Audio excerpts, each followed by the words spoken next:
Hello, welcome back to Bebop Review. My name's Andy Shaw. Today I just want to talk a little bit more about Charlie Parker. Somebody commented on one of my videos. It was an analysis video I was putting on, and they basically criticised me. They kept saying grace notes, passing notes, because I wasn't using those notes.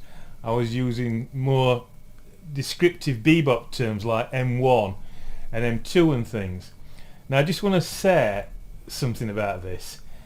When you're looking at bebop, or even when you're thinking about bebop, listening to it, don't think in terms of classical music, like passing notes and grace notes and all that kind of stuff, because it ain't going to help you. Because a grace note and a passing note and all this kind of stuff, and a neighbour tone, all that kind of stuff, it is a definite thing that classical people and musicians who are trained in college learn to think that way and identify things that way.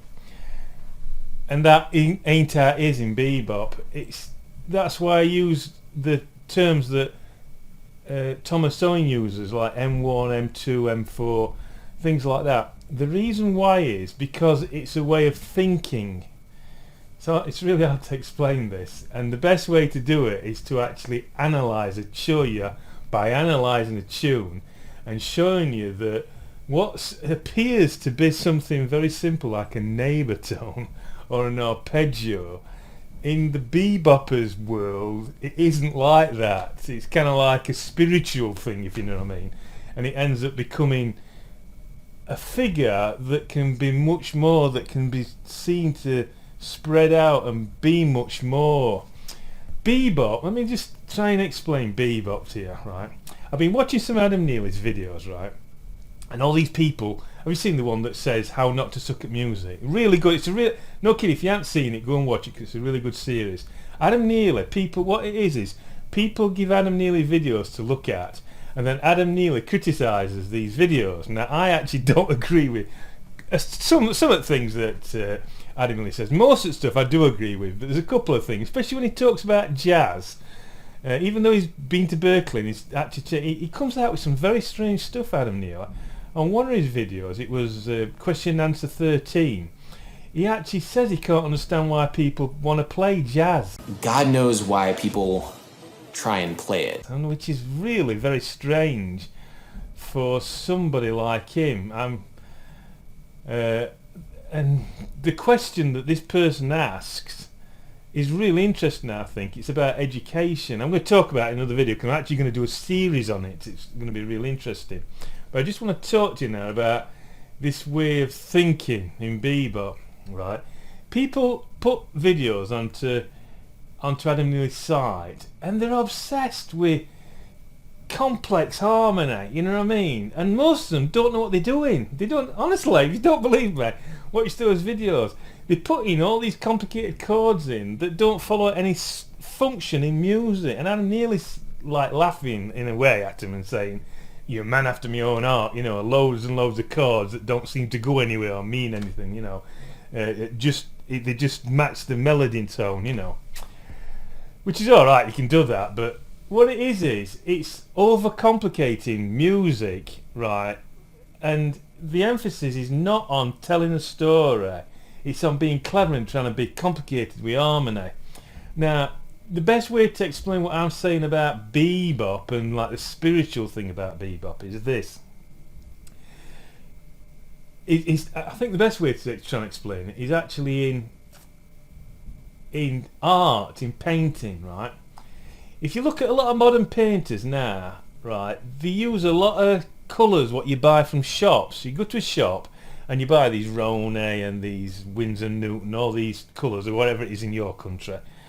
All these colours, right, and there's masses and masses of colours, and they're already mixed for them, and so they slam it onto painting, and they get a painting that's just full of colours, right, and it's just really in your face, and there's nothing wrong with that, but a lot of them slam all these colours on, and they don't actually say anything. You've got to be really good to be able to express masses of different colours, right, and be able to say something in art, in painting, right. Now if you go back in time to the early, say, well, really back in time, so it's like before the 19th century, you know, like 15 and 1600s, which is 16th, 17th century, right? Those painters like Michelangelo, Rembrandt, you know, Leonardo, the early, Raphael, the early Italian painters, and the later Dutch painters, you know, like Van Eyck and Rembrandt and Van Dyck and all that. Now they use what's called in art a limited palette. That is, they used not a massive amount of colours, but they used to make the colours themselves, grind it up out of pigment, and they used earth colours. And they used a limited palette. That is, they had so many pigments, not that many, that they used. Now what they did is they combined all these elements, these pigments, which were mainly earth pigments. That is, earth pigments are things that come from the earth, like from rocks and things. And they used to burn rocks, and you know, you'd get something like sienna. Sienna can be raw sienna, which is like a yellowy colour. Then you can burn it, and it becomes more a reddy colour. And it's the same with umber, different umbers. You can get raw umber, which is like a greeny brown, and then you get burnt umber, which is a darker brown. But it's basically the same pigment, but it's just been like heated up, and they do things like that to it, which is different to modern pigments, where you have things like cadmium and chrome colours and stuff like that. Those colours are like new pigments that have come in, and people use them, but a lot of them are really powerful, and you've got to be very careful with them.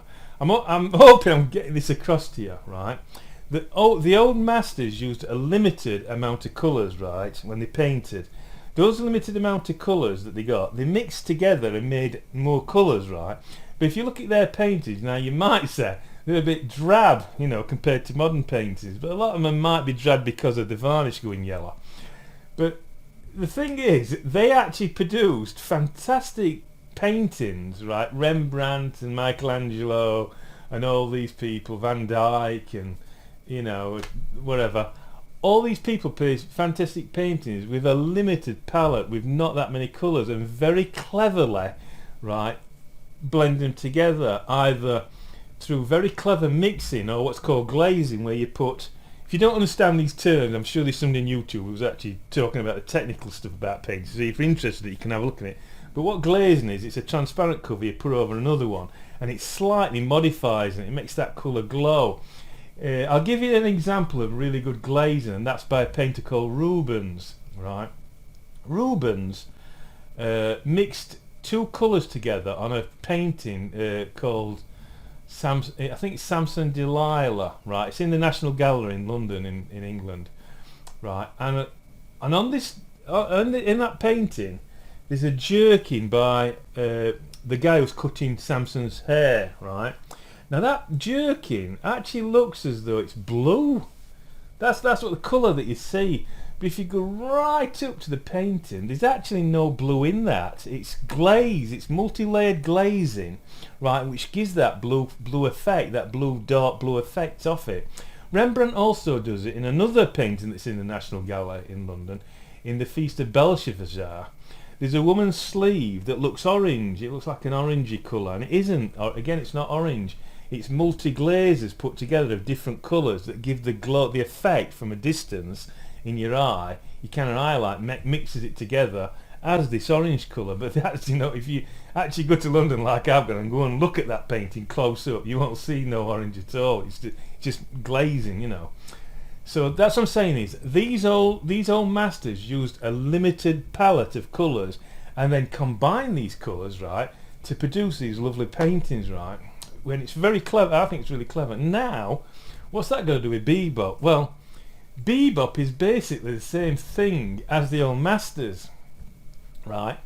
Modern people, what you see on YouTube and on Adam Neely's videos, right, they use all this complex harmony and stuff, and they want to be clever with flat fives and flat nines and all this, and half of them, if you watch Adam Neely's videos, they don't really understand what they're doing, because Adam Neely's saying, well, this is not this chord, it's like a 5/4 of whatever, and he corrects it using obviously Berkeley terminology. But the thing is that people are getting obsessed with this thing about harmony and being clever, right, being clever in putting fancy chords in, right, whereas in the old days of Bebop you didn't get that, you didn't get all those complicated chords, but yet you still got great effects. If you listen to Bud Bud Powell's music is very spacious. He doesn't block chords all over the place like Bart Corrals. It's just two fingers here and there, but you get these sounds that come out that are very, very strange, and he just does it and hits you with it now and again. So what I'm saying is, be like the old masters, limited palette. Don't ram complex harmony down people's throats, right? Just if you're going to do a harmony, in bebop that is, right, you've got to kind of like come along and then give people something to listen to, which is different to what you've just heard. If you go in complex harmony all the time, it can get really horrible to listen to, because you're thinking, I've had enough of that, you know. So I'm just want to throw that in, right? That's about harmony, but I'm not really talking about harmony here. Right, this limited palette is actually to do with melody, what I want to talk about, right? Which is mainly bebop, is about melody, isn't it? It's not about harmony, it's melody and rhythm and stuff. Right, so remember what I said about the old masters, right? The old masters use a limited set of colours, a limited palette, they say, right? Now in bebop we get that in the melody, and though that limited palette is patterns, right? Charlie Parker and a lot of the other bebop players use very similar patterns, but what they do is they combine them, like the old masters did with the colours, in different ways. Now one of the things they do is, right, is take the pattern and then spread it, if you know what I mean, like glaze it out. You know, I said about glazing, you put a very, very thin colour and it spreads it and shows the colour underneath. Well, Charlie Parker might use a simple pattern, right, like M2, I think it's M2, isn't it, which is like the neighbour tone, but it'll spread it out, so you'll get the neighbour tone, but in between the neighbour tone you'll get another pattern or something else. I tell you, a very good example of this, which we'll be looking at, is Slam Slam Blues. Slam Slam Blues is made up of very, very simple patterns with more complicated patterns inside, but the overall structure is these nice simple patterns. It's kind of like, I always think of it when I listen to things like that as the spiritual aspect of music, of jazz, sorry, or you could say music as well. All the great players had this aspect of a very simple way of looking at the way the line goes, and then filling in with complicated things. Modern jazz, like Charlie Parker and Dizzy and all those people, is very similar to, in music terms, to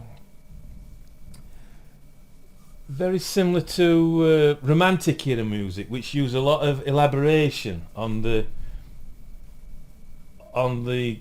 line, and bebop is very similar.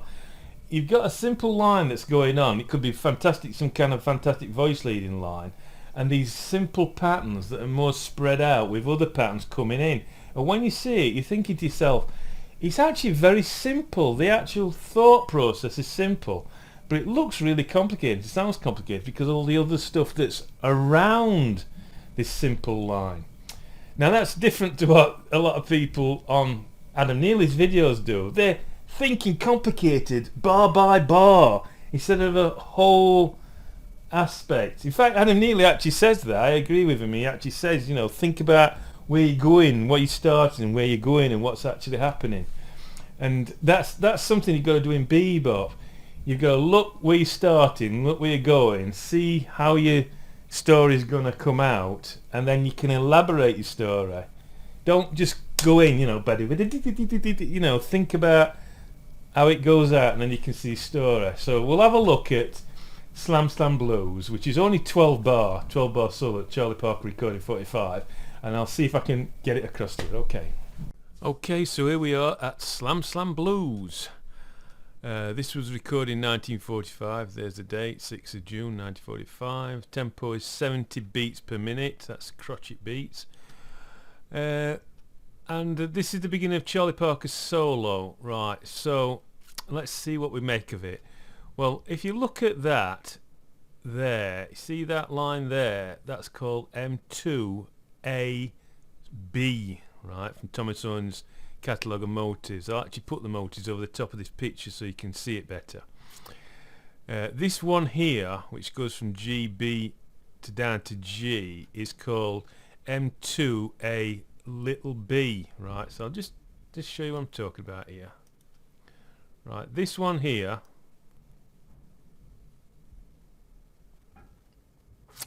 that is M2A small a, right? It just goes up a tone and then back down again. So it's just those three notes there, right? But this one here, right, which goes up a minor third from G to B flat back down to G, is called M2A little b, right? Now that A is just put in. This is definitely M2AB, right? But you know what I was saying about the old master painters put colours on and then glazed colours on top. Well, the thing is, that line there is actually there as well. Can you see it? That G, same, he's playing it twice, but it doesn't matter, it's just how he's playing the music. What we've got here is a G going up to B flat, right? There's two there, but it's going up to B flat. That's just been elaborated, that B flat, with M2AB, and then back down to G again. So within that, if I can just show you, let me just rub that out. If I could, oh, sorry, I'll find it rubber. Right, if I can just put that in again, right, there, from there to there, oops, is similar to that. It's virtually the same, G to B to G, and this is just this M2A here. I'll just do it in blue to be different. That's just added. So overall, looking at it overall, you've got M2AB, but then within that M2AB, you've got M2AA. You know what I mean? I know a lot of you, some of you out there who've been like trained in classical music and all that, I'll be looking at that and say, oh, yeah, some kind of neighbour note and some kind of passing note and all that. Yeah, but if you do that, you can't actually see what's happening. By looking at it like that and seeing how Parker's thinking, that he's thinking in this simple pattern, which is M2AB, and then, oh right, I'll play this M2AB, but in that M2AB, I'll put an M2AA in, you know what I mean? And then we're finishing on this B flat here. Oh no, can't see my mouse here, just to say. Right, so he's finishing on this B flat here, you see. So this is very bluesy. We're playing G, and we've got B flat, and then B. Do you know what I mean? This chord here is G, remember, in the key of G. So we've got a G major chord here, usually. It's usually just a trad, not a major 7. Or it could be a 6 in blues. But remember, also in blues, and at that time in the Bebop area, although this is an early one, this is 1945, we were getting things called special function dominance. I'm going to talk about this in the harmony course, but I'll just give a brief thing about a special function dominant, what it is.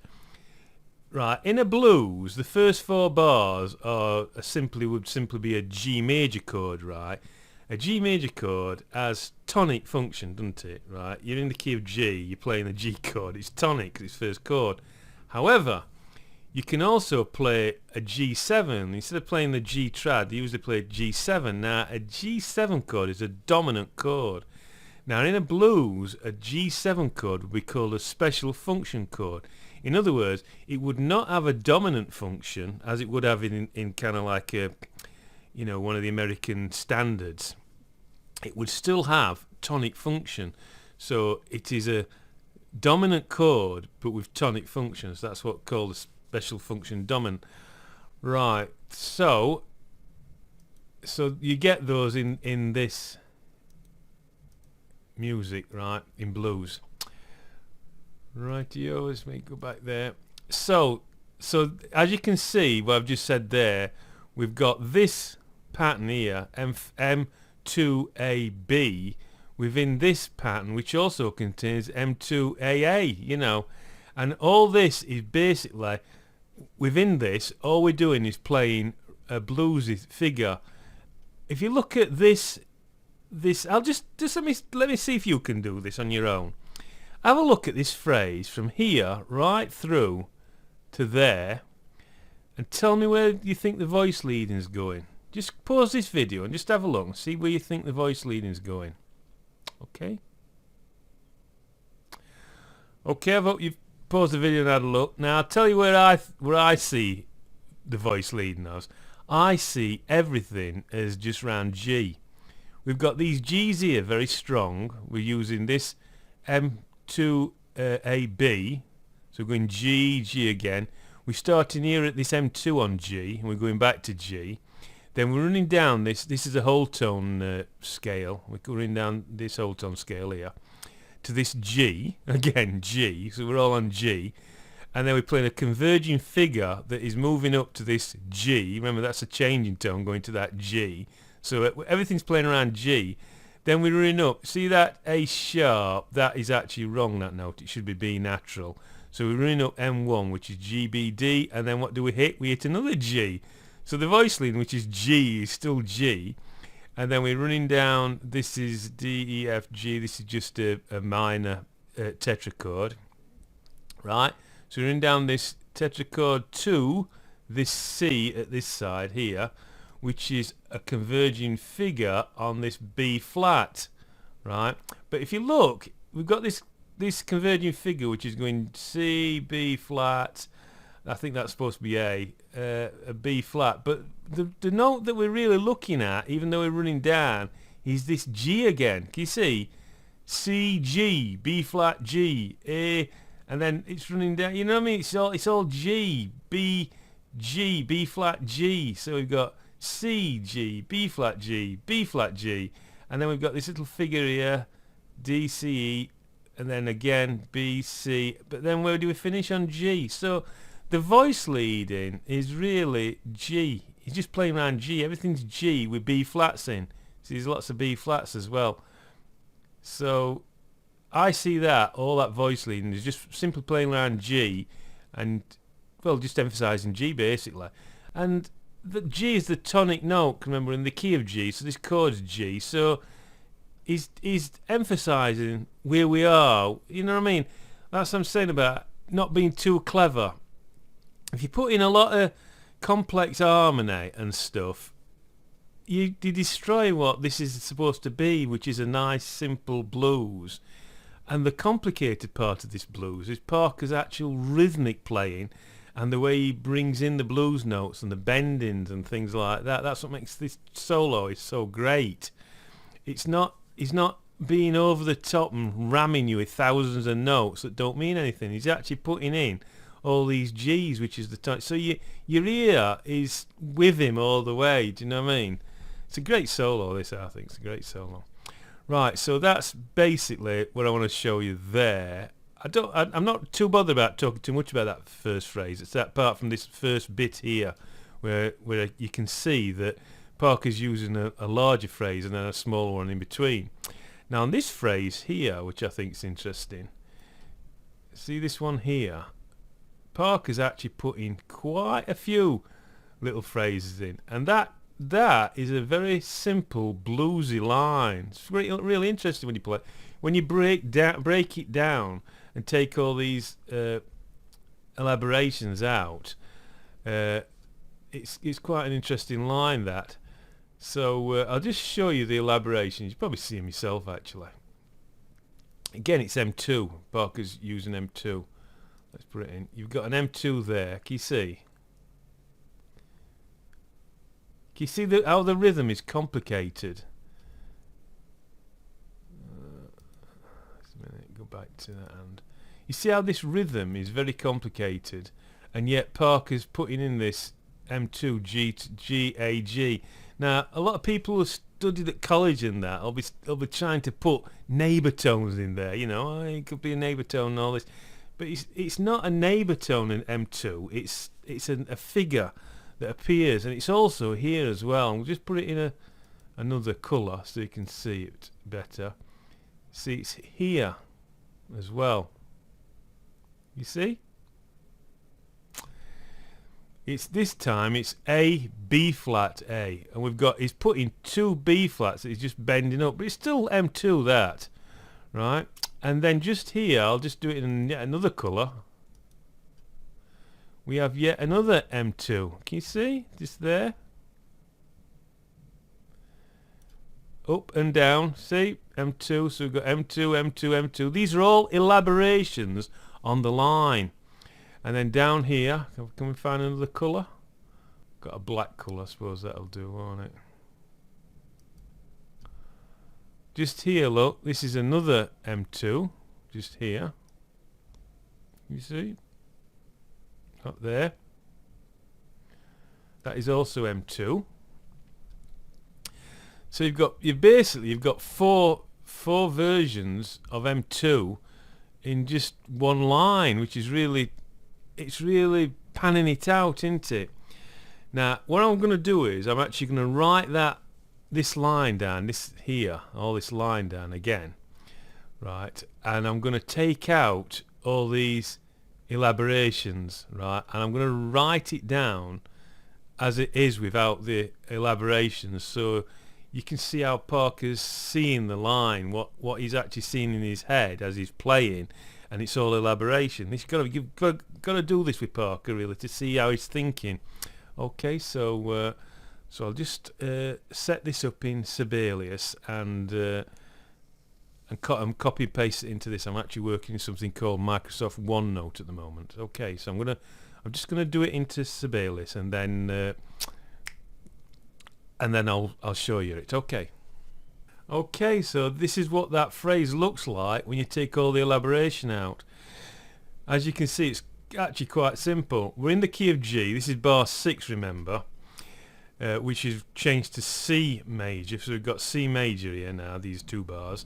And as you can see, that's all Parker's doing. We've got E, which is the 3rd, G the 5th, and A the 6th. G again. This here you can see is, if you put it into thirds, you've got C, E, G, B flat, which is C7. So this could be a special function chord. Well, it's probably most likely C, and Parker's just playing that. He's hitting the B flat again. This is bluesy, you see. It's putting the blues in. And then dropping down to the 3rd to finish it off. And all that elaboration is just M2 being added to it. I'll just play that on my saxophone and let you listen to what it sounds like.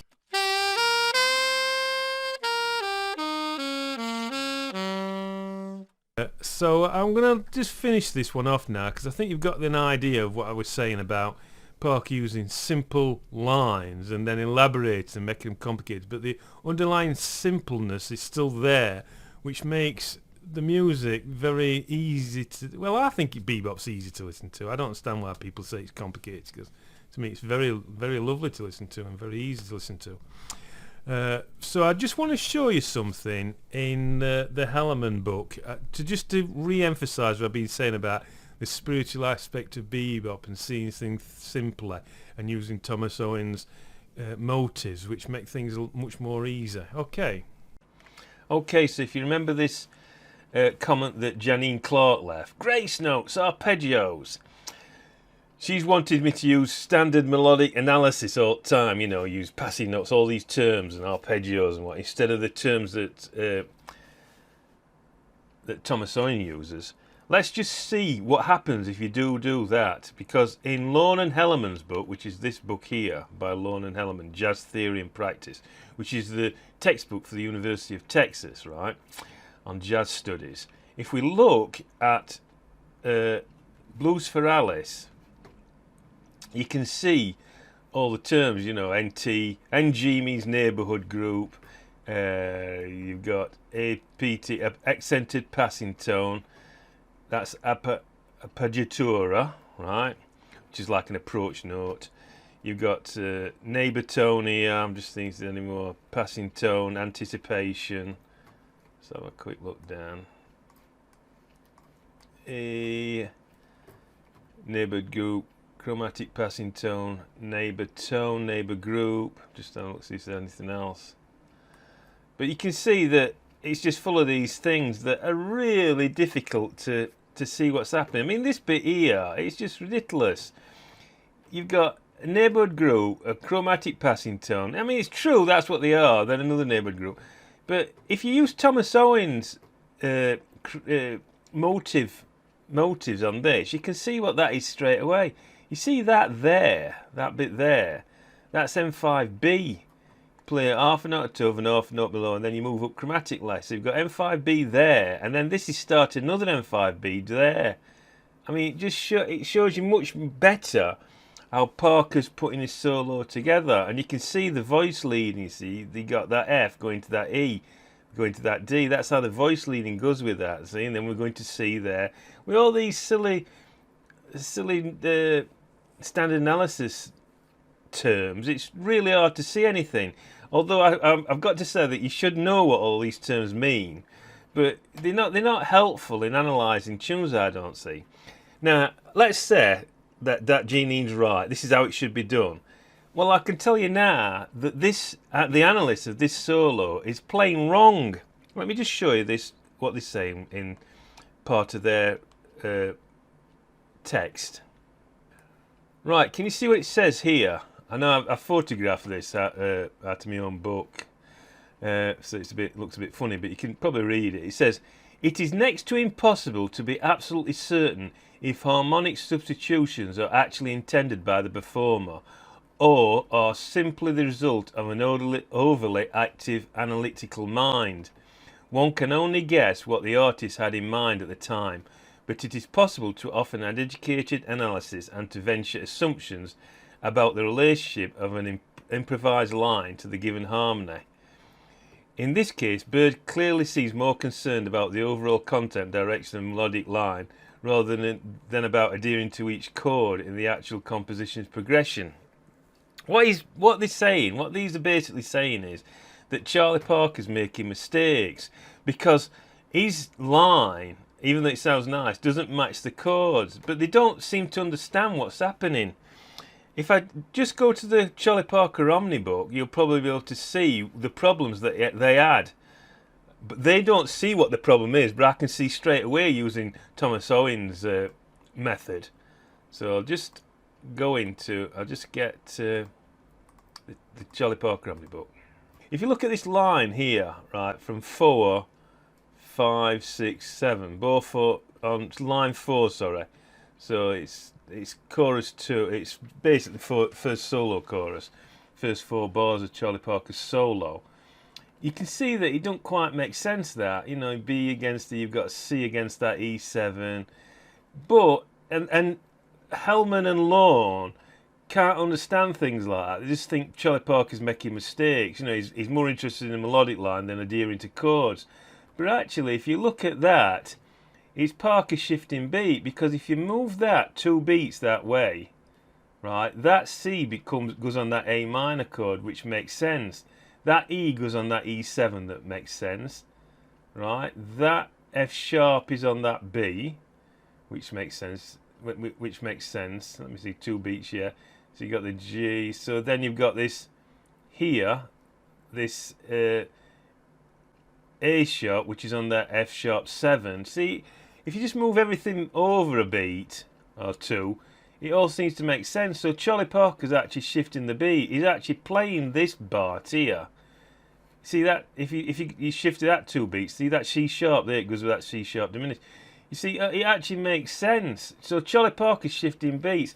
Now, because I'm looking for patterns, I can see that straight away. That's actually Parker shifting the beat, like anticipating where he's actually going. And he does that quite a lot. But Lorne and Hellerman don't see that because they're looking so close at neighbour tones and all this kind of stuff that to them it's Charlie Parker playing bad. That's what they say in their little thing. Can you remember what they said? See, harmonic substitution alteration. It is next to impossible to be absolutely certain if harmonic. You know, one can only guess what the artist had in mind, but it's obvious what he had in mind. He's actually shifting the beat across, which is something that Charlie Parker does quite a lot, and they don't seem to see that. So this is what I'm basically saying is, if you use standard melodic analysis all the time, you're going to get confused with people like Charlie Parker because he does things like that. He alters beats backwards and forwards and things. Now, if you use Thomas Owen's method, which is using patterns like M1, M2, M3, and 4, and see things as patterns, not only can you see the spiritual aspect of bebop, of what I've been talking about, using large patterns and smaller patterns in between, but you'll be able to spot straight away if Parker's shifting beats left or right, like he is in Blues for Alice. So that's enough in this lesson, I think. I hope you've got something out of this lesson. It's going on a bit too long, so I'm sorry about that, but I think it's quite important, this lesson, so I've panned it out a bit for those who don't get things really quickly. So I'll leave you to look at some solos you're saying. We'll carry on with this and keep looking at this spiritual aspect of what I call the spiritual aspect of bebop, where Parker's using simple lines and putting different patterns, and we'll look at some of the other patterns that he uses as well. So I'll see you in another video, and I am actually in the middle of another video quite at this moment. I'm actually doing one on education, which is proving quite difficult, on different jazz educators. I just want to do a series where we're talking about the different ways that jazz has been educated, put across in education.